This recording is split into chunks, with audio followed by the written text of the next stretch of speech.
لله رب العالمين والصلاة والسلام على سيد الأنبياء والمرسلين وعلى آله وأصحابه وأهل بيته اللهم وسلم تسليما كثيرا كثيرا.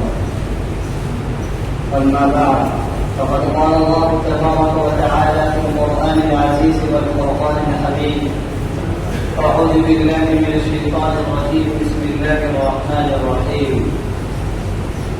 والفجر وليال العشر والشفع والوتر والليل إذا يسر هل في ذلك قسم لذي حجر. صدق الله مولانا العظيم.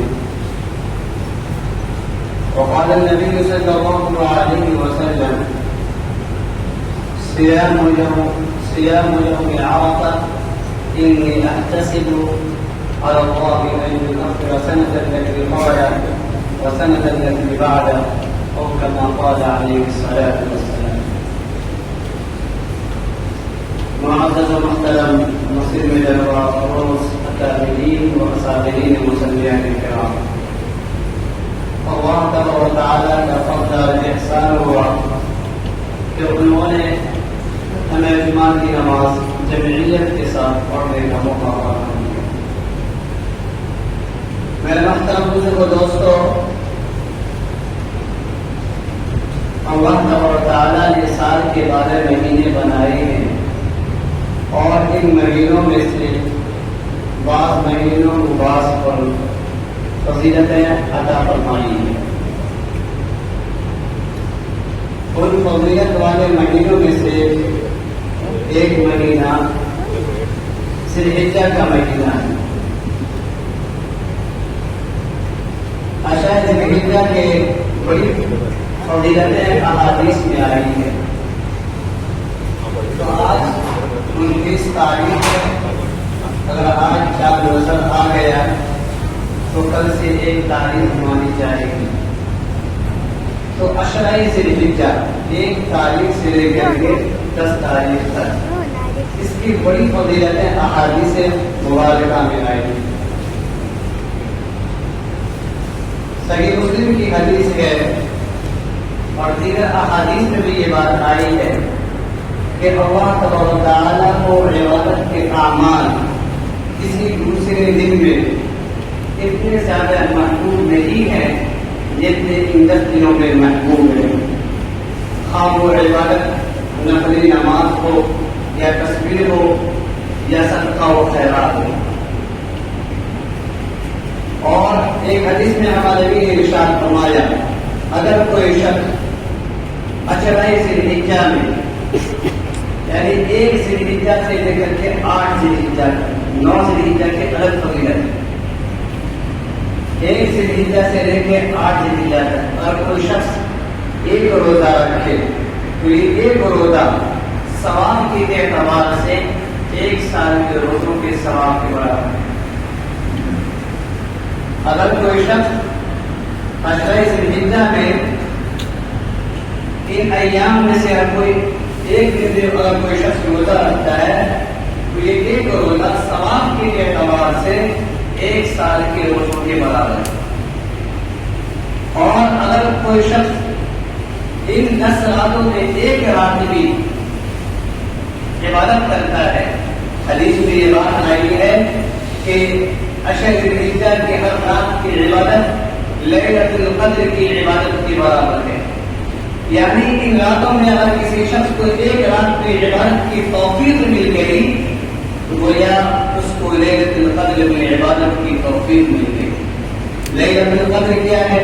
اللہ تبارک و تعالیٰ نے امت محمدیہ پر کتنا رحم و کرم کا معاملہ فرمایا ہے کہ اگر کوئی شخص ماہ رمضان میں کسی عذر کی وجہ سے، کسی عارض کی وجہ سے لیلۃ القدر میں عبادت نہ کر سکا تو اس کی تلافی کے لیے اللہ نے عشرہ ذی الحجہ کو رکھ دیا کہ چلو ماہ رمضان میں تم بیمار پڑ گئے یا کہیں سفر پہ نکل گئے تو تمہیں عبادت کرنے کا موقع نہیں ملا، تو چلو کوئی بات نہیں ہے، عشرہ ذی الحجہ میں 1 رات عبادت کر لو تو گویا تم نے لیلۃ القدر میں عبادت کی توفیق تجھے مل گئی.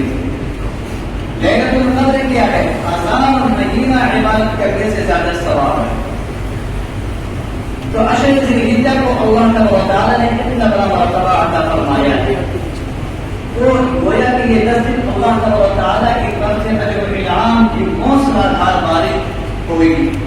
موسلا دھار بارش ہوتی رہتی ہے ان 10 ایام میں، ان 10 دنوں میں. تو ہم لوگوں کو چاہیے کہ زیادہ سے زیادہ ان 10 دنوں کو اللہ تعالیٰ کی عبادت میں گزاریں. نفل نماز میں، قرآن کی تلاوت میں، مال دیا ہے تو صدقہ و خیرات میں، تسبیحات و تکبیرات میں.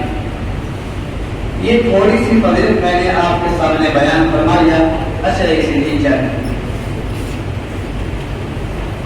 جیسے کہ ذی الحجہ کا چاند نظر آتا ہے تو سب سے پہلا حکم جو ہماری طرف متوجہ ہوتا ہے وہ ایک عجیب و غریب حکم ہے. تو عشر ذی الحجہ کے چاند جیسے نظر آتا ہے تو سب سے پہلا حکم جو ہماری طرف متوجہ ہوتا ہے وہ یہ ہے کہ نبی علیہ السلام نے ارشاد فرمایا تم میں سے جو شخص قربانی کرنے کا ارادہ رکھتا ہے، پہلے شخص کو قربانی کرنی ہے تو جیسے ہی ذی الحجہ کے چاند دیکھے نہ وہ بال کاٹے نہ وہ ناخن کاٹے، کیونکہ نبی علیہ السلام سے یہ عمل منقول ہے، یہ حکم منقول ہے اور یہ عمل مستحب ہے کہ جب تک وہ قربانی سے فارغ نہ ہو جائے تب تک وہ نہ ناخن کاٹے نہ بال کاٹے. اچھے بات ناخن کاٹنے اور بال کاٹنے سے کیوں منع کیا گیا؟ اس کے اندر بہت بڑی چیز مضمر ہے. چھپی ہوئی اس وقت امت کا ایک بڑا طبقہ، بڑی تعداد حج بیت اللہ کے لیے تشریف لے جا چکے ہیں. ان جو لوگ حج کے لیے گئے ہیں اللہ تعالیٰ نے ان لوگوں کے لیے مخصوص لباس رکھا ہے جس لباس کا نام احرام ہے. جیسے وہ حجاج کرام وہ احرام پہن لیتے ہیں، باندھ لیتے ہیں تو کچھ احکامات ان کے اوپر عائد ہو جاتے ہیں، کچھ پابندیاں ان کے اوپر عائد ہو جاتی ہیں. وہ سیدھے ہوئے کپڑے بھی نہیں پہن سکتے، وہ نہا نہیں سکتے، غسل نہیں کر سکتے، وہ تیل استعمال نہیں کر سکتے، وہ خوشبو نہیں لگا سکتے. ان تمام پابندیوں میں سے ایک پابندی ہے بالوں کاٹنا اور ناخن نہ کاٹنا. ہمیں یہ حکم دیا، ہماری بھی تمنا تھی کہ میرے پاس بھی مال ہوتا، ہمارے پاس مال ہوتا، دولت ہوتی تو ہم بھی حج بیت اللہ کے لیے ضرور جاتے، لیکن مال نہ ہونے کی وجہ سے ہم نہیں گئے. تو اللہ کے رسول صلی اللہ علیہ وسلم نے جو لوگ حج پہ نہیں گئے ہیں ان سے یہ بات ارشاد فرمائی کہ تم ان حجاج کرام کی مشابہت اختیار کرو، ان کی شفاعت اپنے اندر تھوڑی سی پیدا کر دو کہ جب عرفات کے میدان میں حجاج کرام پہنچیں گے اور ان پر رحمت و مغفرت کی بارش ہوں گی تو اس کی بارش کی کچھ ہے تمہارے اوپر پڑے گی. جن کے اوپر وہ بارش کے قطرات بچینے پڑیں گے ان کے سارے گناہ اللہ تعالیٰ معاف فرما دیں گے. جب حجاج کرام عرفات کے میدان میں پہنچیں گے اللہ تعالیٰ آسمان دنیا پر نزول فرمائے گا اور فرشتوں کو گواہ بنائے گا، اے فرشتوں دیکھو ہم میرے بندے دور دراز سے سفر کر کے آئے ہیں، بہت بڑا بندہ ہے اور جس بالکل غبار آلود ہے، آج ان کے گناہ بارش کے قطروں کی تعداد کے برابر، درختوں کی پتوں کی تعداد کے برابر اور ریت کے ذروں کی تعداد کے برابر ہوں گے، تب بھی میں نے معاف فرما دیا. اور جن لوگوں کے لیے حجاج کرام دعائیں مغفرت کریں گے میں نے ان لوگوں کو بھی معاف فرما دیا. جب یہ رحمت و مغفرت کی بارش ہوگی تو جن لوگوں نے ان حجاج کرام کے مشابہت اختیار کیے ہوں گے، جب یہ رحمت و مغفرت کی بارش ہوگی تو ان لوگوں پر بھی رحمت و مغفرت کی بارش کی چھینٹیں ہوگی. یہ حکمت ہے کہ جیسے ذی الحجہ کا چاند نظر آئے تو نہ وہ بال کاٹے نہ ناخن کاٹے. اس لیے ابھی چاند نظر نہیں آیا ہے تو جو لوگ جس کو بال کٹوانا ہو یا مخصوص جگہ بال کٹوانا ہو 40 دن سے اوپر ہو گیا ہے تو بہتر ہے کہ آج ان تمام کاموں سے فارغ ہو جائے، کل یہ احکامات لاگو ہو جائیں گے. دوسرا حکم جو ہمارے طرف متوجہ ہوتا ہے وہ ہے عرفہ کا دن. اس دن کی بڑی فضیلتیں احادیث میں آئی. عرفہ کا دن یعنی جو بقرہ عید ہوتا ہے، بقرہ عید کا دن، اس سے ایک دن پہلے کے دن کو عرفہ کے دن ہے. عرفہ کے دن کے بارے میں نبی علیہ الصلوۃ والسلام نے ارشاد فرمایا: صیام یوم عرفہ انی احتسب علی اللہ ان یکفر سنۃ التي قبلہ وسنۃ التي بعدہ. جو شخص عرفہ کے دن ایک روزہ کو یہ بتایا میں نے 1 ذی الحجہ سے لے کے 8 ذی الحجہ تک، اگر کوئی شخص روزہ رکھتا ہے تو وہ ایک روزہ ثواب کے اعتبار سے 1 سال کے روزوں کے ثواب کے برابر ہے. یہ فضیلت الگ ہے. عرفہ کے روزہ کے بارے میں نبی علیہ الصلوۃ والسلام نے ارشاد فرمایا: بقرہ عید سے ایک دن پہلے کا دن ہوتا ہے، اس کو عرفہ کے دن بولتے ہیں، نبی سے الحجہ کے دن. اس دن اگر کوئی شخص روزہ رکھتا ہے تو یہ روزہ نبی علیہ الصلوۃ والسلام نے ارشاد فرمایا: انی احتسب علی اللہ ان یکفر سنۃ التي قبلہ وسنۃ التي بعدہ. مجھے اللہ تبارک و تعالیٰ کے ساتھ سے یہ امید ہے، نبی کی یہ امید یقین ہوتا ہے کہ جو شخص عرفہ کے دن روزہ رکھتا ہے تو یہ روزہ اس شخص کے لیے 1 سال پہلے اور 1 سال بعد کے گناہ کا کفارہ بن جائے گا. یعنی اس ایک روزہ کی برکت سے اللہ ماضی کے 1 سال کے گناہ اور آئندہ سال 1 سال کے گناہ اللہ تبارک و تعالیٰ معاف فرما دے. یہ دوسرا رقم ہوا. تو عرفہ کے دن ہم کم سے کم اگر ہم 8 دن روزہ نہیں رکھ سکتے تو کم سے کم عرفہ کے دن روزہ ضرور رکھے. بخاری میں، مسلم میں، ابن ماجہ میں، ترمذی میں، کئی کتابوں میں عرفہ کے روزے کی فضیلتیں آئی. تیسرا حکم ہے تکبیر تشریق کا. تکبیر تشریق کا حکم نبی ذی الحجہ کے فجر کی نماز سے لے کر 13ویں ذی الحجہ کے عصر تک ایک تکبیر، جس کو تکبیر تشریق کہتے ہیں، ہر فرض نماز کے بعد 1 مرتبہ متوسط بلند آواز سے پڑھنا واجب ہے. نہ پڑھنے والا گناہگار ہوگا. اور آہستہ آواز سے پڑھنا خلاف سنت ہے. وہ تکبیر یہ ہے: اللہ اکبر اللہ اکبر لا الہ الا اللہ واللہ اکبر اللہ اکبر وللہ الحمد.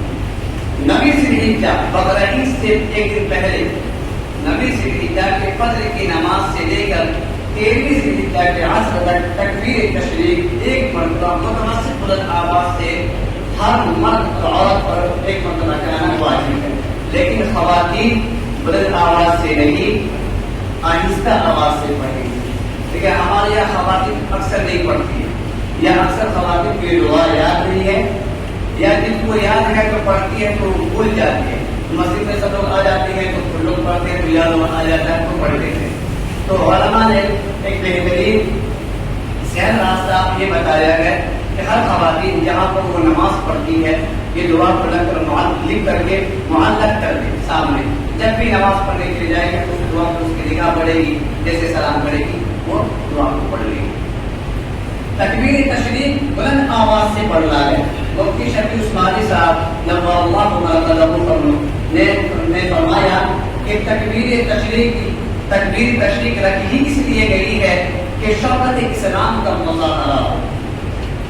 شوکت اسلام کا مظاہرہ، جیسے سلام پھیرے زور سے کرے. لیکن ہمارے یہاں کیا ہے، اس سے تکبیر پڑھی جاتی ہے کہ جیسے لگتا ہے آواز ہی ختم ہو گئی، جیسے لگتا ہوگا کہ کسی نے ان کے پیٹ میں سے 2 کڈنی غائب کر دیا. ایسے منگل طریقے سے پڑھتے ہیں متوسط بلند آواز سے. مفتی صاحب دیکھے ہیں کہ مسجد یہ تکبیر سے گونج اٹھنی چاہیے. اللہ اکبر اللہ اکبر لا الہ الا اللہ واللہ اکبر اللہ اکبر وللہ الحمد. اللہ کی اس میں جلال کا تذکرہ ہے. جتنی تکبیر پڑھی جائے گی اللہ تبارک و تعالیٰ کے نزدیک وہ بندہ اتنی ہی زیادہ بلند ہوتا جائے گا. ان ایام میں کثرت سے تکبیر پڑھنی چاہیے. نبی ذی الحجہ سے لے کر آج تک 13 ذی الحجہ کا عشرہ تک حجاج کرام سے یہی بات کہی گئی کہ جبرائیل علیہ الصلوۃ والسلام تشریف لائے. یا رسول اللہ، جبرائیل علیہ الصلوۃ والسلام کیوں آئے؟ کیا وہ اپنی مرضی سے آ گئے تھے؟ قرآن کی ایک آیت ہے لا یعصون اللہ ما امرهم ویفعلون ما یؤمرون. فرشتے وحی کرتے ہیں کہ اس کے بارے میں اللہ سے حکم فرمائے. تو گویا جبرائیل ابھی خود بخود نہیں آئے تھے، اللہ کا حکم ہوا تھا کہ جبرائیل میرے حبیب کے پاس جاؤ اور ان سے یہ بات کہو. تو جبرائیل امین نے یہ بات ارشاد فرمایا یا رسول اللہ، اللہ تبارک و تعالیٰ یہ حکم دیتا ہے کہ جو لوگ حج کرنے کے لیے آئے ان کو کہ زور سے تکبیر لگے، لبیک اللہم لبیک لا شریک لک لبیک، زور سے کہے۔ اللہ کو بہت پسند ہے اپنی تعریف، اللہ تبارک و تعالیٰ کو تمام عبادتوں میں سب سے زیادہ پسند اللہ تبارک و تعالیٰ کو اپنی تعریف ہے۔ اس لیے قرآن کے آغاز کہاں سے کیا؟ الحمدللہ رب العالمین، تمام تعریف اللہ کے لیے ہے جو تمام جہانوں کا رب العالمین۔ ہمارے نبی سے پوچھا گیا سب سے بہترین یا رسول اللہ سب سے بہترین حج کون سا ہے؟ الحج والتحج، اس میں زور سے تکبیر پڑھی جائے اور خون بہائے۔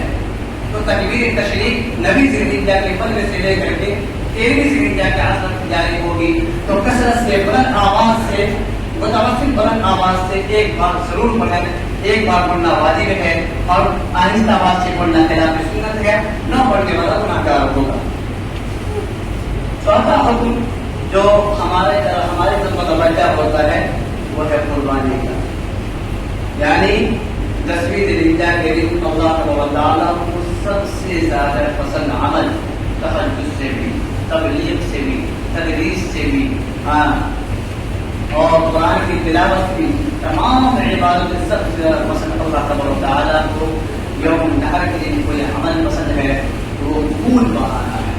وہ دن کا سب سے بڑا عمل قربانی کا عمل ہے، تو جن لوگوں کو اللہ نے مال دیا ہے، جو صاحب استطاعت ہے، جن کی ملکیت میں 52 تولہ چاندی یا 7.5 تولہ سونا، حاجت اصلیہ کے علاوہ کوئی سامان ہے جس کے ملکیت 52 تولہ چاندی کی پہنچ رہی ہو، جیسے سامان تجارت ہے، مالی تجارت ہے، خواتین کے سیولات ہے، یا کوئی انسان ایک مکان میں رہ رہا ہو، دوسرا مکان ایسے خالی پڑا ہوا ہے، اس کی مالیت 52 تولہ چاندی کی مالیت کو پہنچ رہی ہو تو اس کے اوپر قربانی واجب ہے۔ ایک انسان کے پاس ایک مکان خود رہ رہا ہے، ایک پلاٹ خالی پڑا ہوا ہے، اس پلاٹ کی مالیت 52 تولہ چاندی کے برابر ہے تو اس کو قربانی واجب ہے۔ ایک شخص کے پاس 2 گاڑی ہے، ایک گاڑی کی ضرورت پوری ہو رہی ہے، ایک گاڑی ایسے ہی فیشن کے لیے، اس میں قربانی واجب ہے اور اس کی مالیت 52 تولہ چاندی کی مالیت کی برابر پہنچ رہی ہو۔ انشاءاللہ آئندہ جمعہ صرف مسائل میں بات ہوگی۔ اللہ تبارک و تعالی ہم سب کو کہیں سنت سے زیادہ عمل کرنے کی توفیق عطا فرمائے۔ وآخر دعوانا الحمدللہ۔